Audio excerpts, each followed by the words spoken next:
Welcome all to the platform of defence exam. तो defence exam YouTube channel पे हमारी जो रफाल सीरीज़ चल रही है स्पेसिफिकली फॉर एफकेट 2, उसमें हमारा सेशन 3 है फॉर इंग्लिश वोकैबुलरी, जिसमें हमारा synonyms, idioms, phrases and spell check का पार्ट रहता है।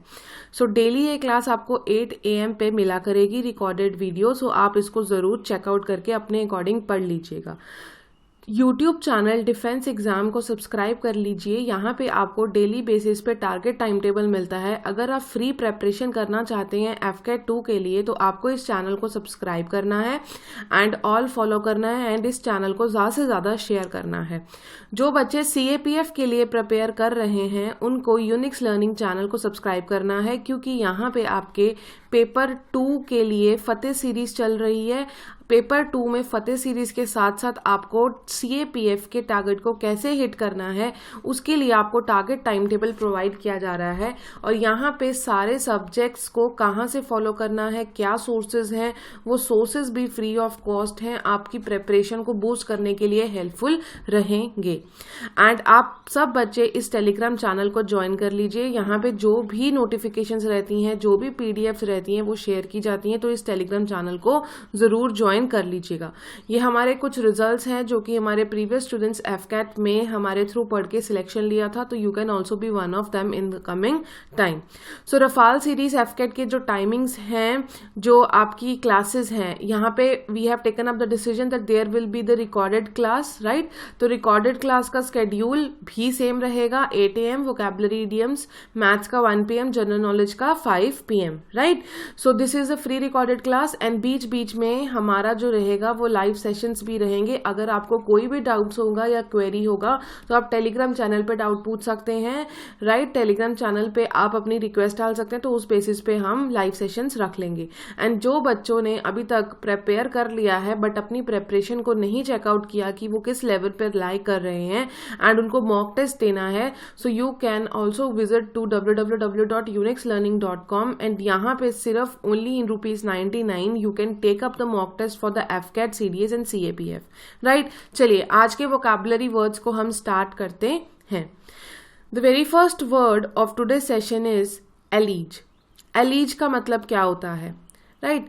जैसे कि हम किसी पर्सन पे कोई ना कोई आरोप लगा देते हैं, है ना, कोई ना कोई चार्ज लगा देते हैं, पर हमारे पास उस चीज का कोई एविडेंस नहीं होता, उस चीज का कोई प्रूफ नहीं होता, तो उसे हम क्या बोलते हैं, एलीज। तो एलीज का मतलब होता है कि किसी पर्सन पे आरोप लगाना, वो भी बिना किसी प्रूफ के। So we can say charge without the proof. तो इसके साइनोनियम वर्ड्स क्या रह जाएंगे, क्लेम, किसी को क्लेम करना, एलीज मतलब किसी को क्लेम करना, है ना, इंडिक्ट, एसर्ट, तो ये इसके साइनोनियम वर्ड्स रह जाएंगे, जिसका सेम मतलब है कि किसी पर्सन पे क्लेम करना या इंडिक्ट करना या एसर्ट करना या आरोप लगाना, वो भी बिना किसी प्रूफ के, ठीक है। तो एलेज का मतलब है आरोप लगाना without any evidences, charge without the proof, और ये इसके साइनोनियम वर्ड्स हैं, right. The next word is Acme. Acme आपने बहुत बार सुना भी होगा और न्यूज़पेपर रीडिंग में देखा भी होगा, है ना। जब भी कोई चीज़ बहुत ही पीक पे पहुंच जाती है, या हम कह सकते हैं कि समिट का मतलब भी होता है, समिट का अक्सर आपने मतलब समझा होगा जब हमारे गवर्नमेंट के थ्रू समिट्स हेल्ड होते हैं। लेकिन जब कोई चीज़ बहुत ही ज़्यादा टॉप लेवल पे पहुंच जाती है, बहुत ही ज़्यादा पीक लेवल पे पहुंच जाती है, उसे हम एक्मे बोलते हैं, राइट। मीन्स जैसे कि ये एक मान लीजिए माउंटेन है, तो माउंटेन का ये टॉप लेवल है, ये अपेक्स लेवल है, ये पीक है माउंटेन की, तो इसे हम क्या बोलते हैं, एक्मे बोलते हैं, राइट। तो दिस इज द एक्मे। किसी भी चीज की ऊंचाई तक पहुंचना, टॉप लेवल पे पहुंचना, पिनेकल पे पहुंचना, राइट, ये इसके साइनोनियम है। एपेक्स हो गया, टॉप हो गया, पीक हो गया, समिट हो गया, पिनेकल हो गया, इसका मतलब है किसी भी चीज के शिखर पे पहुंचना। This is the meaning of Acme. Next word है एनालॉजी। एनालॉजी आपका रीजनिंग में भी एक टॉपिक आता है। तो जब आपका रीजनिंग में टॉपिक आता है एनालॉजी का, तो आप क्या चेकआउट करते हैं? आप चेकआउट करते हैं कि क्या सिमिलैरिटी है दो फिगर्स में, क्या सिमिलैरिटी है दो गिवन वर्ड्स में, तो वो एनालॉजी हो जाता है ना, जिसमें आप एनालॉजी करते हैं। जैसे कि आपको यहाँ पे दिया जाता है कोई वर्ड, फिर इस टू रेशियो कोई वर्ड दिया जाता है, इन रेशियोज के बीच में आप अपना रिलेशन फाउंड करते हैं, सिमिलैरिटीज फाउंड करते हैं कि क्या लॉजिक लगा होगा। सिमिलरली उसी तरह से एनालॉजी का मतलब इंग्लिश का मीनिंग होता है किसी में सिमिलैरिटी फाइंड करना, किसी में समानता फाइंड करना, है ना। रिसेम्बलेंस, एनालॉजी का साइनोनियम वर्ड क्या हो जाएगा? रिसेम्बलेंस हो जाएगा, कॉन्ग्रुएंस हो जाएगा, या फिर इक्विवेलेंट हो जाएगा, राइट। जब हम बचपन में एनसीईआरटी पढ़ते थे, ट्रायंगल्स का कंसेप्ट होता था और हम फाइंड करते थे ये ट्रायंगल इस ट्रायंगल के इक्विवेलेंट है, तो हम ऐसा सिंबल यूज करते थे। तो हम इक्विवेलेंट भी कैसे करते थे? इसकी बेस्ड पे इसकी प्रॉपर्टीज को अप्लाई करके इसको इक्विवेलेंट करते थे। तो सेम मतलब है एनालॉजी का कि दो फिगर्स के बीच में, दो ट्रायंगल्स के बीच में हमने सिमिलैरिटी को फाइंड कर दिया है, समानता को फाइंड कर दिया है, दोनों के बीच में रिसेम्बलेंस क्या है, क्या मेलजोल है, क्या कॉन्ग्रुएंसी है, क्या इक्विवेलेंसी है, वो हमने बता दिया। तो एनालॉजी का मतलब है समानता पता करना, सिमिलैरिटी पता करना, और इसके साइनोनियम वर्ड्स में आ जाता है रिसेम्बलेंस, कॉन्ग्रुएंस, इक्विवेलेंट। ठीक है, आई होप आपको अच्छे से क्लियर हो रहे हैं वर्ड्स। नेक्स्ट वर्ड है हमारा अप्रेस। ठीक है, अप्रेस का मतलब क्या होता है? अप्रेस का मतलब होता है, जैसे कि आप लोगों ने एडिटोरियल्स में पढ़ा होगा कि the appraisal taken up by the जजेस। इसका मतलब होता है कि किसी भी इशू को लेकर, किसी भी चीज को लेकर आपको उसके ऊपर इवैल्यूएट करना, उसको आपको एक्सेस करना, उसको आपको जज करना, राइट। अप्रेस का अगर मैं आपको हिंदी का मतलब बताऊं तो इसका मतलब होता है किसी भी चीज का एस्टिमेशन लगाना, उसका एस्टिमेट करके उसको आंकना, उसको हम अप्रेस बोलते हैं। तो जज करना किसी चीज को, एक्सेस करना किसी चीज को, इवेल्युएट करना, है ना। जैसे कि कोई आप एग्जाम देकर आओगे, तो आपका जो पेपर होगा वो क्या किया जाएगा? वो अप्रेज किया जाएगा, वो एक्सेस किया जाएगा, वो इवेल्युएट किया जाएगा, उसके बेसिस पे ही आपको मार्क्स मिलेंगे, राइट। तो किसी भी पर्सन को अपनी कैपेबिलिटीज और एबिलिटीज को जब शो करना पड़ता है, तो उसके जो भी स्किल्स होते हैं उसको इवैल्यूएशन किया जाता है, उसको अप्रेज किया जाता है, उसका अप्रेजल किया जाता है, तो हम उसको एस्टिमेट वैल्यू ऑफ मानते हैं, राइट। नेक्स्ट वर्ड है एलोकेट। एलोकेट का मतलब क्या होता है? एलोकेट का मतलब होता है, सपोज कीजिए मेरे पास कुछ रुपीस है और मैंने कुछ रुपीस आप बच्चों में बांट दिए, राइट। 1 2 3 4 क्लास में से 4 बच्चों में बांट दिए। तो मैंने क्या कर दिया? I have allocated my rupees, I have allocated rupees 1000 among the 4 students, मतलब मैंने बांट दिए, राइट। अब इसी एलोकेट को मैं क्या बोल सकती हूँ? इसी एलोकेट को मैं साइनोनियम वर्ड्स में डिवाइड भी बोल सकती हूँ, है ना, कि मैंने 1000 रुपीज डिवाइड कर दिए 4 में। रेशियो एंड प्रोपोर्शन में क्वेश्चन होता है ना कि ₹1000 divided between Ram and Shyam in the ratio of 3:4, तो वो एलोकेट करना होता है, ठीक है। या आप बोल सकते हैं डिस्पेंस करना, या आप बोल सकते हैं अपोर्शन करना। मतलब कि जब हम बांटते हैं किसी भी चीज को लेकर, जमीन का बंटवारा करना, फंड्स को बांटना, उस चीज के लिए हम एलोकेट का यूसेज करते हैं, राइट। जैसे कि अगर मैं बात करूं फंड्स में, तो आपका डिवाइड हो जाता है। डिस्पेंस भी वर्ड फंड के लिए यूज किया जाता है, right. Like the bank has dispense the amount of ₹3 lakh to the particular person to fulfil the needs, right. तो वो होता है डिस्पेंस करना, डिस्बर्स करना फंड्स को। नाउ नेक्स्ट मीनिंग है, वर्ड है अडैग। अडैग क्या है? इसका मतलब है कि बहुत अच्छी कहावत कहना, है ना। अडैग का मतलब क्या है? इसका मतलब है प्रोवर्ब। प्रोवर्ब क्या होता है? कहावत होती है ना। तो अडैग का मतलब है किसी वाइस मीनिंग के बारे में कहना, वाइस सेइंग के बारे में कहना, या प्रोवर्ब के बारे में कहना। इसके लिए साइनोनियम क्या हो जाएंगे? मैक्सिम हो जाएगा और डिक्टम हो जाएगा, ठीक है। एडवर्सिटी। एडवर्सिटी का मतलब क्या होता है? दुर्भाग्यवश, मिसफॉर्च्यून, विपत्ति, पॉवर्टी। एडवर्सिटी का synonym calamity, catastrophe, disaster, bad luck, right. हम कहते हैं ना कि एडवर्स, एडवर्स का मतलब क्या होता है? मिसफॉर्च्यून। तो उसके पीछे ITY लगा दिया, एडवर्ब बना दिया, तो एडवर्सिटी। तो एडवर्सिटी का मतलब भी क्या होता है? विपत्ति, दुर्भाग्यवश। ठीक है, कोई चीज बुरा होना, बैड लक होना, कैलामिटी होनी, कोई बैड हैपनिंग हो जानी। कैटास्ट्रॉफ का मतलब भी मिसफॉर्च्यून होता है, डिसास्टर होना। तो ये सारे एडवर्सिटी के मतलब हैं और ये उसके साइनोनियम वर्ड्स हैं। तो अगर आपसे पूछा जाए कैटास्ट्रॉफ, तो इसका मतलब क्या रहेगा? मिसफॉर्च्यून और पॉवर्टी। नेक्स्ट वर्ड है आपका एफ्लुएंस। एफ्लुएंस का मतलब होता है किसी चीज का आपके पास अधिक मात्रा में होना, बहुत ज्यादा प्रॉस्पैरिटी में होना, बहुत ज्यादा रिच होना, प्रॉस्पैरिटी होना, किसी भी चीज का आपके पास बहुत ज्यादा मात्रा में होना, एबंडेंस में होना, या हम वेल्थ को भी बोलते हैं एफ्लुएंस। ठीक है, जैसे समृद्धि, समृद्धि के लिए वर्ड है प्रॉस्पैरिटी। तो एफ्लुएंस का मतलब होता है प्रॉस्पैरिटी, या किसी भी चीज का आपके पास बहुत ही ज्यादा अधिक मात्रा में होना, और उसके लिए हम वर्ड यूज करते हैं एबंडेंस। ठीक है, सुख के लिए या वेल्थ के लिए हम समृद्धि यूज करते हैं prosperity. So this is the meaning of the affluence.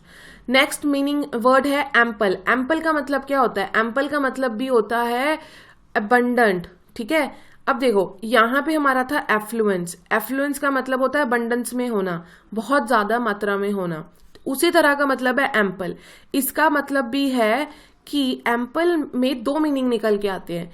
एक तो जितना होना, नीड के अनुसार होना, और एक नीड से ज्यादा होना।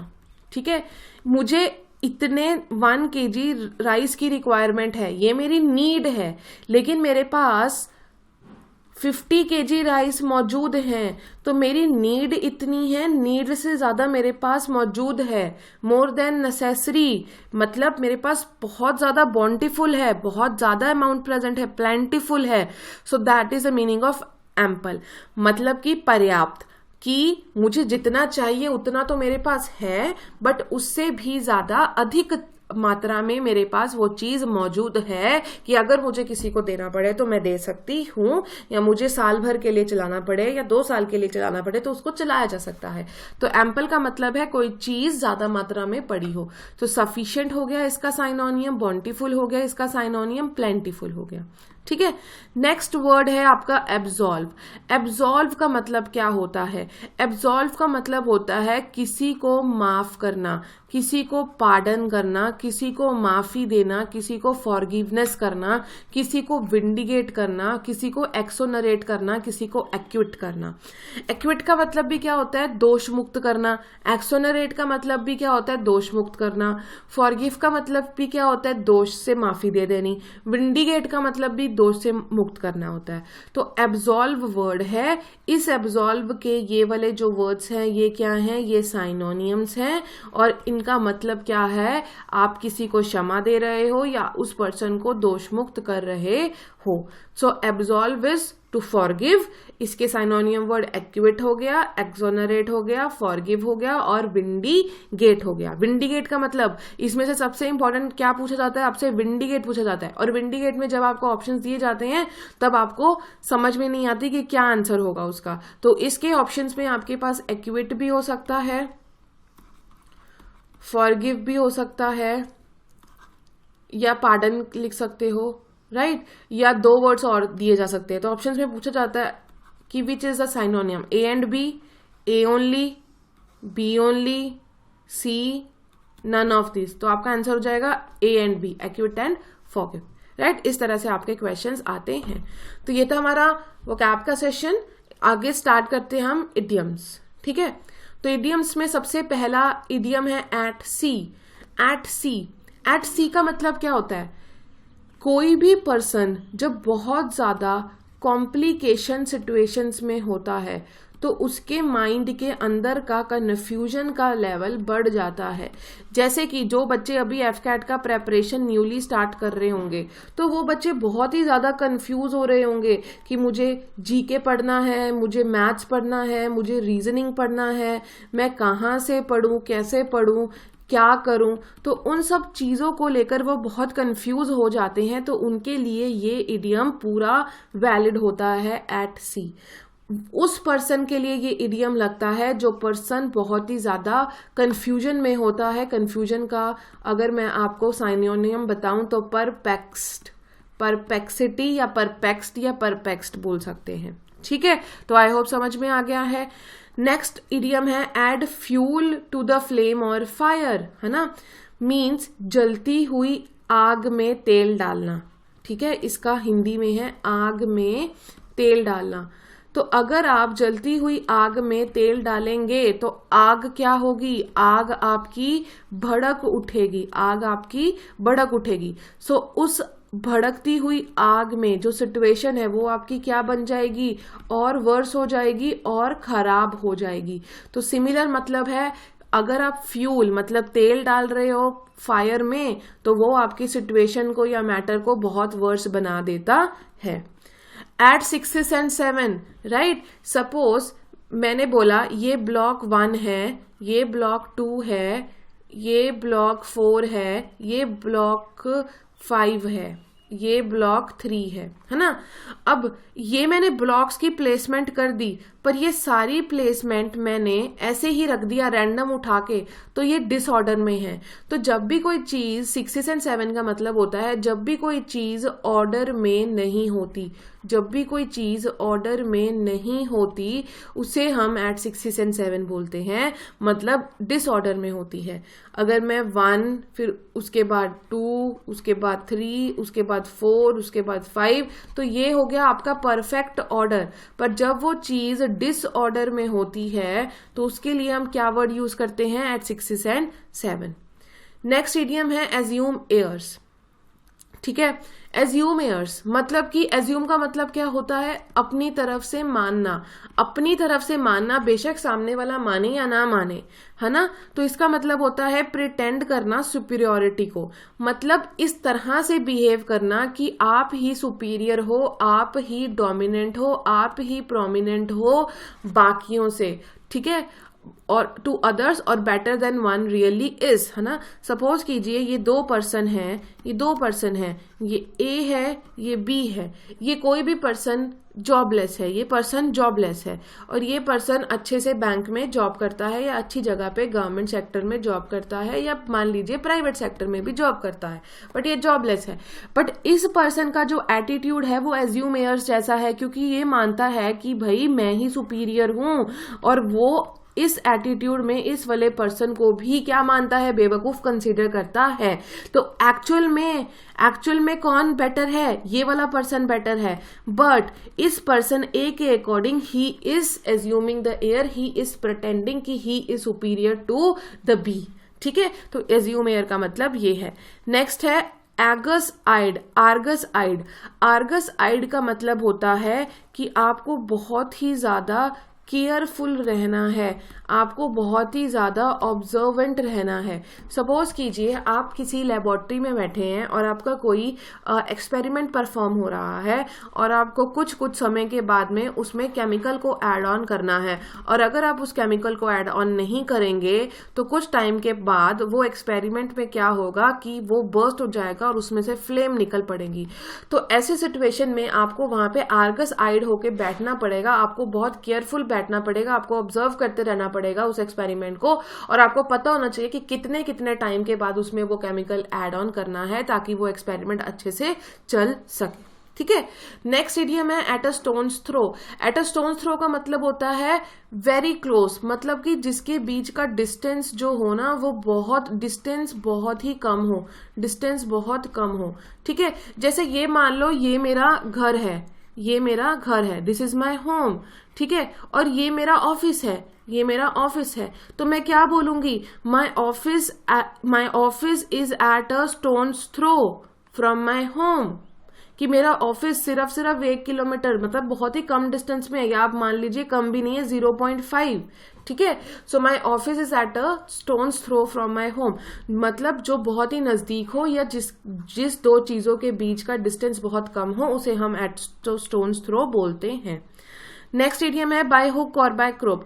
इसका मतलब आप सबको पता होगा, जैसे कि आप सब बच्चे एफकेट का प्रेपरेशन कर रहे हैं या किसी भी एग्जाम का प्रेपरेशन कर रहे हैं, तो आपको जो एग्जाम है वो किसी भी हालातों में क्रैक करना है, राइट। आपको रैंक लेना है, आपको एसएसबी क्लियर करना है, एसएसबी तक पहुंचने के लिए रिटर्न क्रैक करना है। तो आप किसी भी हालत में, किसी भी मीन्स में, किसी भी वे में इसको पॉसिबल करोगे, तो वही मतलब होता है बाय हुक और by crook, in any way possible, by one mean और अनदर, ठीक है। Bear the brunt of, bear the brunt of, bear the brunt of का मतलब है किसी भी चीज का शौक को जहरना। मतलब कि कोई भी अनप्लीजेंट, अनप्लीजेंट मतलब होता है कि बुरा, कोई भी बुरा इवेंट हो गया हो या कोई भी प्रॉब्लमेटिक सिचुएशन हो गई हो, उस बुरे इवेंट का, बुरा इवेंट या प्रॉब्लम सिचुएशन, उस बुरे इवेंट का सबसे वर्स्ट पार्ट को सफर करना, उसे हम बियर द ब्रंट ऑफ कहते हैं। Bear the brunt of, bear the brunt of, brunt मतलब कोई भी प्रॉब्लमेटिक सिचुएशन, बियर मतलब किसी भी worst part of problematic situation को फेस करना। नेक्स्ट इडियम है bell the cat. Bell the cat का मतलब होता है कि आप रिस्क की तरफ अपना फर्स्ट स्टेप उठा रहे हैं। जो लोगों को स्टॉक एंड बिजनेसेस में इन्वेस्ट करना होता है, तो उनका फर्स्ट स्टेप होता है they have to bell the cat by investing in the stock. तो उनको रिस्क लेना पड़ता है, वो पर्सनल रिस्क होते हैं। तो this is the meaning of the bell the cat. Next आपका इडियम है बिड डेफाइंस। इसका मतलब होता है कि आपको किसी को इग्नोर करना या किसी को डिसरिगार्ड करना या किसी को डिफाई करना, किसी को इग्नोर करना। That is the meaning of a bid device. So now it is your revision time. Allies, acme, analogy, appraise, allocate, adage, adversity, affluence, ample, absolve. What you have to do, this is an activity for you. Take your time, take your time. आप लोगों ने vocabulary के लिए notebook लगाना है। Notebook में आप उस वोकैब वर्ड को लिखते जाओगे और उस वोकैब वर्ड को समझते जाओगे। जब आप उस वोकैब वर्ड को लिखते जाओगे, समझते जाओगे, तो आपको, जैसे कि अभी टाइम मिल रहा है, वीडियो देखते टाइम आपको वीडियो को पॉज करना है, आपको रिवाइज करना है अपनी नोटबुक को या वीडियो के पिछले वर्ड्स को रिवाइज करना है। Take your time and after taking your time note down this words, दोबारा से इस वर्ड्स को करना है एंड इसके आगे इनके मीनिंग्स को लिखना है। सो इस तरह से रिवीजन करना है आपके वोकैबुलरी का आपको, और इस तरह से आपको अपने इडियम्स का रिवीजन करना है। So you have to make some efforts. इस तरह से आपको आपके माइंड में ऑल ओवर द लाइफ के लिए आपके वोकैब और इडियम्स बैठ जाएंगे। So this was all for today. Thank you, hope you full like the session. So session को लाइक करने के लिए, पसंद करने के लिए लाइक बटन जरूर दबाइए एंड शेयर कीजिए एज मच एज पॉसिबल।